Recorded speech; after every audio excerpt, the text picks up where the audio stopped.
Good morning. आज आप लोगों को इस टॉपिक में ray optics 9 chapter physics 12th class, जिसमें रिफ्रैक्शन वाले टॉपिक से आपको TIR और क्रिटिकल एंगल रिफ्रैक्शन इसके पीछे वीडियो में आप देख चुके होंगे। यदि कोई क्रम से पढ़ रहा है तो उसमें रिफ्रैक्शन और क्रिटिकल एंगल इसके पीछे वीडियो। आज जो हम बताएंगे वो टोटल इंटरनल रिफ्लेक्शन है और क्रिटिकल एंगल और रिफ्रैक्टिव इंडेक्स का एक रिलेशन होता है। ठीक है ना। तो टॉपिक है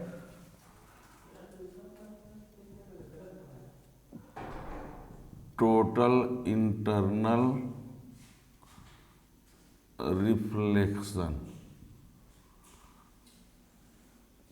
टोटल इंटरनल रिफ्लेक्शन। तो total internal reflection and critical angle. Critical angle तो इसके पहले हो चुका है, फिर भी इसके साथ इसको आप शॉर्ट में हम उसको बता रहे हैं क्रिटिकल एंगल क्या होता है। वैसे इसके पीछे लेक्चर में उसका क्रिटिकल एंगल हो चुका है। देखिए यहाँ पर समझने का प्रयास करिए। ये डेंसर है, ये रेरर है, ये डेंसर रेरर, डेंसर रेरर। ठीक। कोई देखिए ये लाइट डेंसर से रेयर में जा रही है, ये डेंसर से रेयर में जा रही है। एंगल ऑफ इंसिडेंस है, ये एंगल ऑफ रिफ्रैक्शन। मान लो ये एग्जाम्पल के लिए 40 है, ये मान लीजिए ये 80 है। फॉर एग्जाम्पल ये मत सोचिए कि इसका ये डबल होता है। इसको और इंक्रीज कर दिए, 41 कर दिए, ये हो गया मान लो 85 एग्जाम्पल के लिए। इसको हमने 42 कर दिया, ये हो गया 90। ठीक है। अब इसको और ज़्यादा कर देते हैं, है ना, 45। तो ये ऐसे देखिए है क्या, जब लाइट डेंसर से रेयर में जा रही है तो यहाँ एंगल ऑफ रिफ्रैक्शन एंगल क्या है, लाइट रेज अवे होती है नॉर्मल से। When light ray travels from denser to rare, then light bend away from the normal. Normal से दूर होगी, नॉर्मल से दूर हुई, नॉर्मल से दूर हुई। तो ये इसको बढ़ाते गए, ये बढ़ता गया, बढ़ता गया, बढ़ता गया। और एक कंडीशन ऐसी हुई कि ये वैल्यू कितनी हो गई, 90 हो गई। तो जब R की वैल्यू 90 हो जाती है, जब रिफ्रैक्शन की वैल्यू 90 हो जाती है, तो इस एंगल को क्रिटिकल एंगल बोलते हैं। ये बात है एंगल ऑफ इंसिडेंस और ये है angle of refraction. Denser denser, ठीक है ना। तो यहाँ पर देखिए एंगल ऑफ रिफ्रैक्शन कितना हो गया, 90। तो जब एंगल ऑफ रिफ्रैक्शन 90 हो जाता है तो उसके करस्पॉन्डिंग जो एंगल ऑफ इंसिडेंस होता है उसी को क्या कहते हैं, क्रिटिकल एंगल कहते हैं। यानी क्रिटिकल एंगल किसको बोलेंगे, एंगल ऑफ इंसिडेंस को ही बोलेंगे। लेकिन कब बोलेंगे, जब R की वैल्यू 90 हो जाए।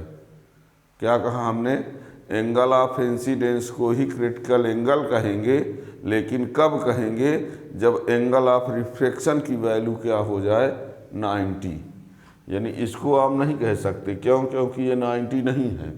इसको क्रिटिकल नहीं कहेंगे, क्यों, क्योंकि ये 90 नहीं है। और इसको क्रिटिकल एंगल कहेंगे जब, क्यों, क्योंकि R की वैल्यू क्या है, 90। तो जिस टाइम पर, जिस केस पर एंगल ऑफ रिफ्रैक्शन 90 होगा, उस केस पर एंगल ऑफ इंसिडेंस को क्रिटिकल एंगल कहेंगे। यानी angle of incidence he critical angle है जब एंगल ऑफ रिफ्रैक्शन 90 हो। I = IC जब R = 90।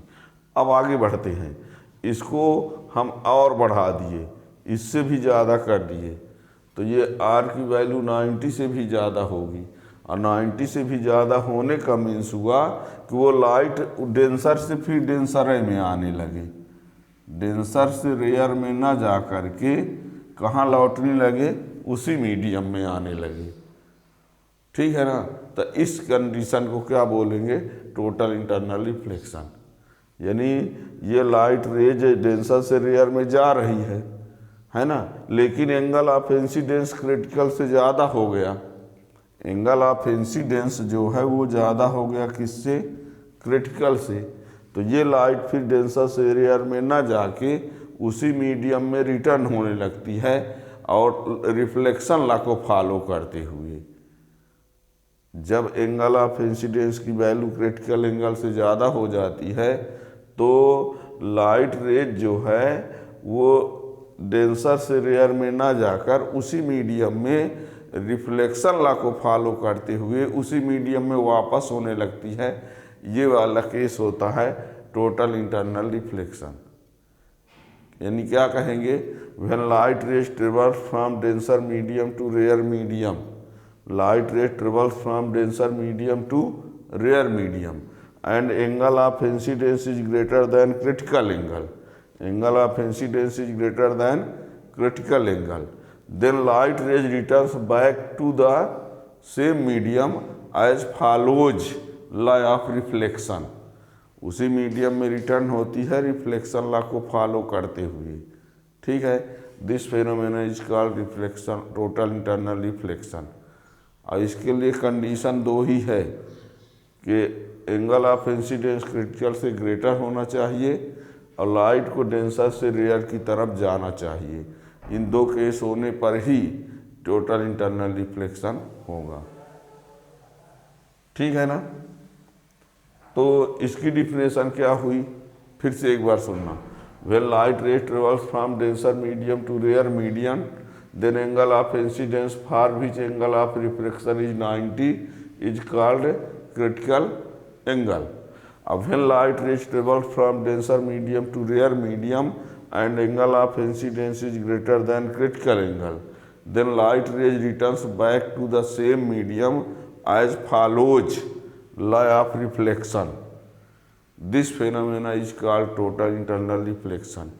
अब यहाँ पर ये 90 से ये कितना ज़्यादा होगा उस पर ना जाओ, ये 90 से ज़्यादा कितना होगा उस पर ना जाओ। अब जब इसी में रिटर्न होने लगी तो जितना ये एंगल होगा उतना एंगल ये बना के आएगी, क्योंकि उधर से रिफ्लेक्शन लॉ फॉलो होना बंद हो जाता है। जब ये इधर आने लगेगी तो इसमें कौन सा लॉ अप्लाई होने लगेगा, रिफ्लेक्शन वाला। ठीक है ना। तो ये इसको आप इसको पीछे लेक्चर में इसको डिफिनेशन इसकी लिखाई जा चुकी है, बताई जा चुकी है उसका पूरा डिटेल में। आज का मेरा टॉपिक है total internal reflection.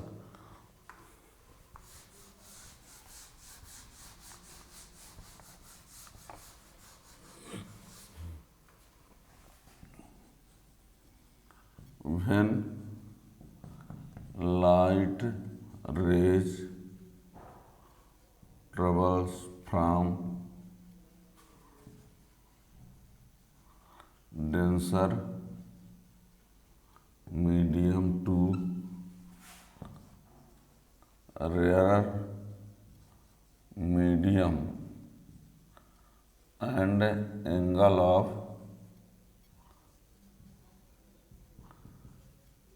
of incidence is greater than and angle of incidence is greater than critical angle, then light rays return back to the same medium as follows.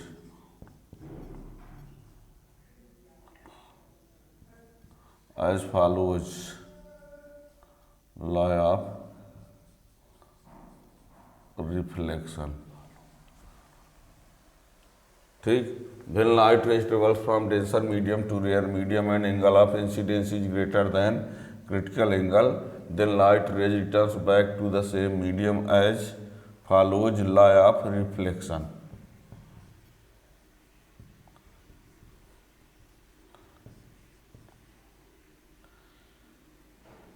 This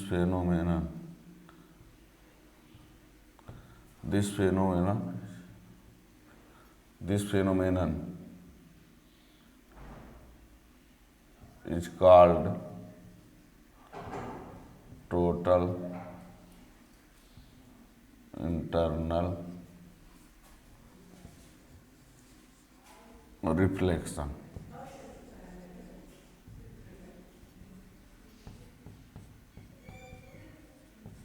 short में इसको TIR बोलते हैं। ठीक, ये condition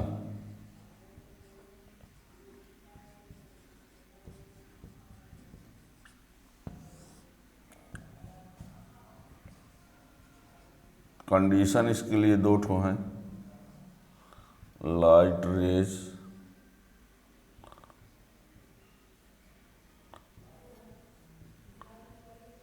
travel from denser to rare। Light को denser से rare की तरफ जाना चाहिए, है ना। कह देंगे जा नहीं रही है, यानी उस तरफ जानी चाहिए, यानी टेंड होनी चाहिए डेंसर टू रेयर ही। Light rays should be travels from denser to rare medium।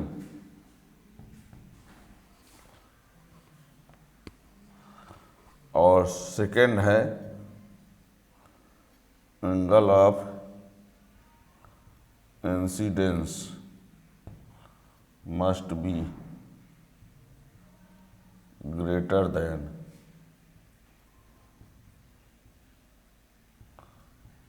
critical angle, that is I greater than IC। ये दो कंडीशन जब होंगी तभी ये TIR की फेनामेना होगी। ठीक है। Light rays should be travels from denser medium to rare medium. Light जब डेंसर से रेयर की तरफ जाएगी, जाने की टेंड होगी, तभी ये फेनामेना होगी। ठीक है ना। तो light rays should be travels from denser medium to rare medium and angle of incidence must be greater than critical angle, I greater than IC। ठीक है ना। ये कंडीशन। इसमें एक क्वेश्चन आया, टोटल क्रिटिकल एंगल और रिफ्रैक्टिव इंडेक्स का relation.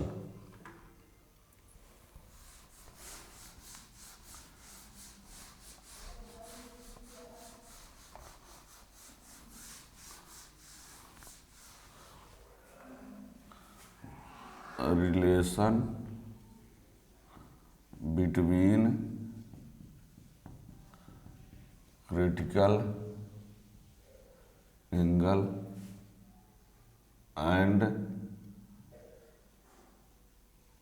Refractive index.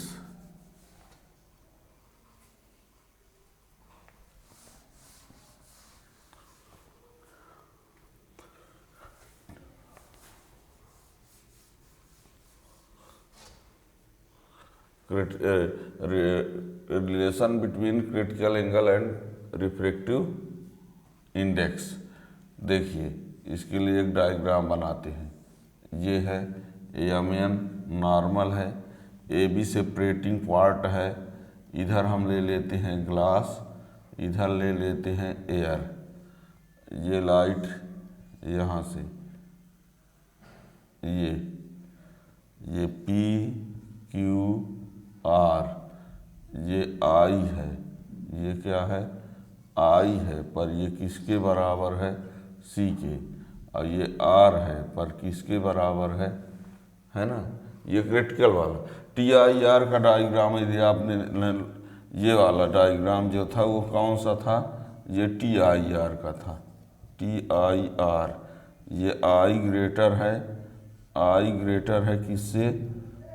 IC से, है ना।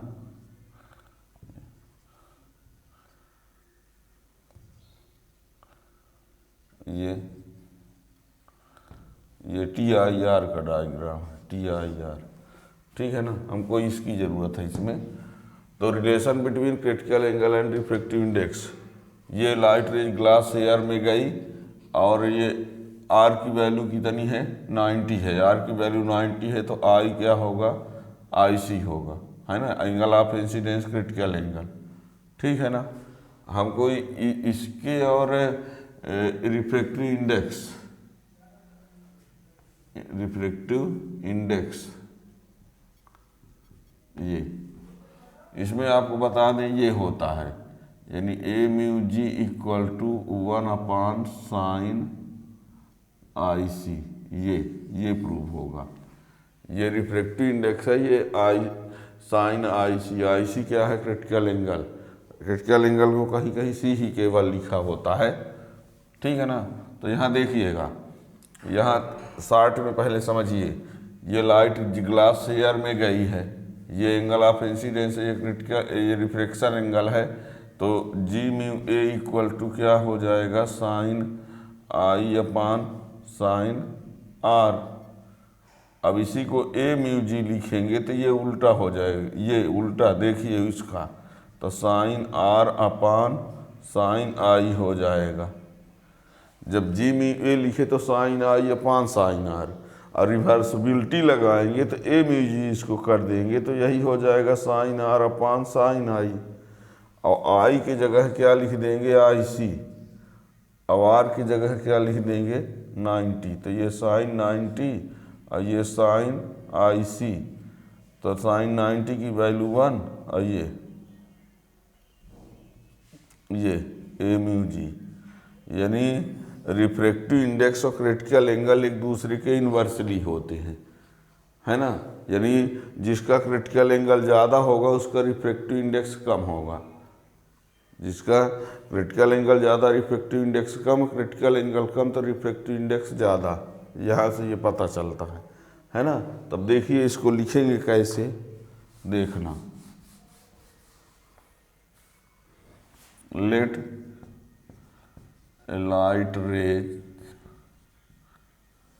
PQ is incidence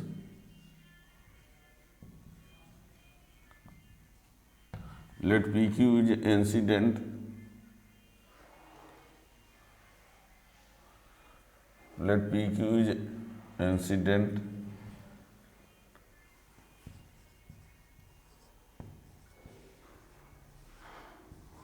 travel from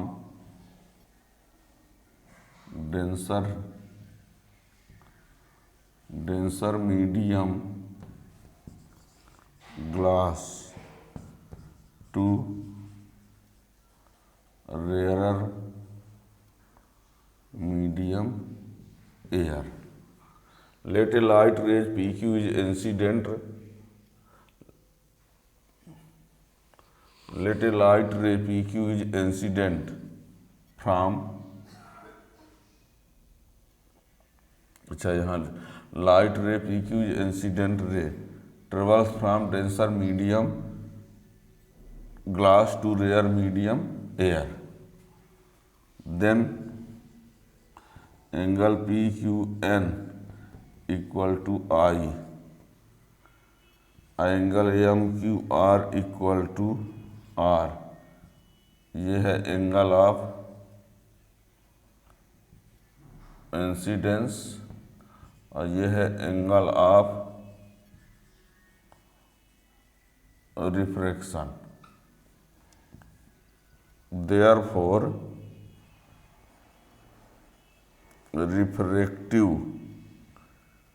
index of air with respect to glass, इसको विथ रिस्पेक्ट पढ़ते हैं। Light ray PQ incident ray travels from denser medium glass to rare medium air, glass से rare में air में गई है, तो ये एंगल ऑफ इंसिडेंस है, ये एंगल ऑफ रिफ्रैक्शन है। तो ग्लास के रिस्पेक्ट एयर का रिफ्रैक्टिव इंडेक्स क्या होगा, refractive index of air with respect to glass, तो G mu A equal to sine I upon sine R. इसी को ए म्यू जी यदि लिख दें, ए म्यू जी म्यू से ए म्यू जी, तो ये साइन आर अपान साइन आई हो जाएगा। ठीक है, जी म्यू बराबर इतना आया तो ए म्यू जी बराबर इतना। ये रिवर्सिबिलिटी प्रिंसिपल से इसको रेसिप्रोकल कर दे तो ये भी रेसिप्रोकल हो गया। ठीक है ना, इफ है, if I equal to I C critical angle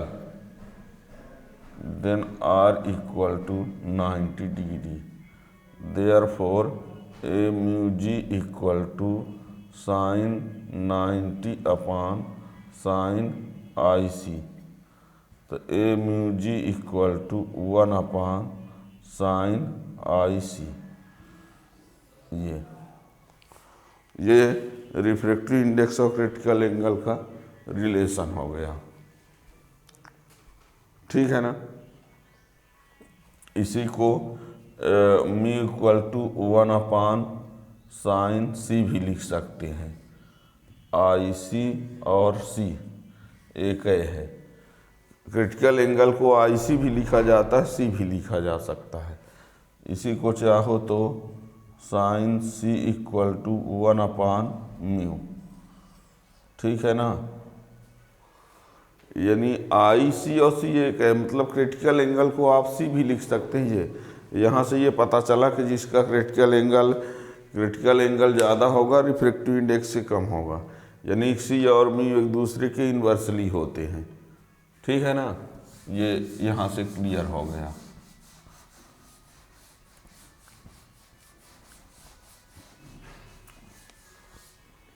ये सीधे सीधे ये जान लो कि म्यू प्रोपोर्शनल 1 अपान सी और सी प्रोपोर्शनल 1 अपान म्यू।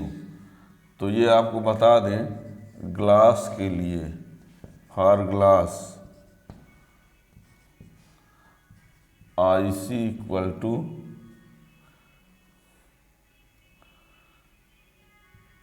42 और म्यू इक्वल टू होता है 1.5, और वाटर के लिए यही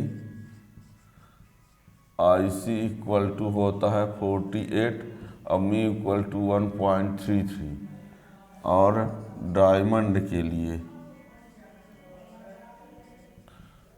आई सी इक्वल टू 24 और म्यू इक्वल टू 2.4। देख लो, इसमें आईसी की वैल्यू सबसे ज़्यादा किस में है, वाटर का। क्रिटिकल एंगल सबसे ज़्यादा किसका है, इसमें वाटर का, तो रिफ्रैक्टिव इंडेक्स सबसे कम है। ठीक है ना, और क्रिटिकल एंगल सबसे कम किसका है, डायमंड का है, तो इसका ये। ठीक है ना, ये यानी आप ये जान गए। और जो जिसका क्रिटिकल एंगल सबसे कम होता है उसका रिफ्रैक्टिव इंडेक्स सबसे ज़्यादा होता है, और ये सबसे ज़्यादा मैक्सिमम शाइनिंग वाला होता है, मैक्सिमम शाइनिंग।